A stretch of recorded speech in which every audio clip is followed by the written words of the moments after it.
জাহান্নামের ভিতরে এবং সবচেয়ে হালকা এবং সবচেয়ে ভয়ঙ্কর আযাব কোনটা হতে পারে? জাহান্নাম হলো এমন একটি জায়গা যেখানে শুধু পাপী লোকরাই যাবে।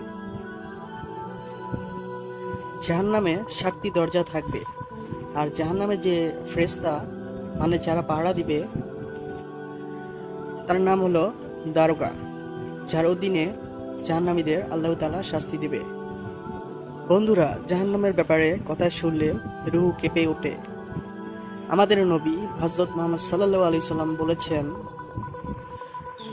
জাহান্নামে সবচেয়ে হালকা এবং কম শাস্তি হবে সেটা হলো জাহান্নামীদের আগুনের জুতানো পরানো হবে।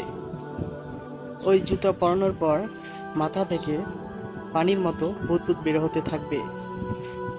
আর যে পাপীকে এই আযাব দেওয়া হবে সে মনে হয় ভাববে যে এটাই হয়তো জাহান্নামের সবচেয়ে বড় আযাব, কিন্তু না, এটাই হলো জাহান্নামের সবচেয়ে হালকা আযাব।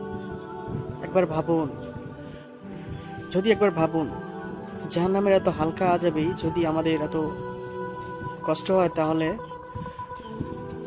একবার ভাবুন, যদি হালকা এই অবস্থায় আমাদের এই অবস্থা হয়, তাহলে জাহান্নামের সর্বোচ্চ যে আযাব সেটা দিলে আমাদের কি হবে, সেটা আমাদের উপরে পড়লে আমাদের কি অবস্থা হবে। আল্লাহু আকবার।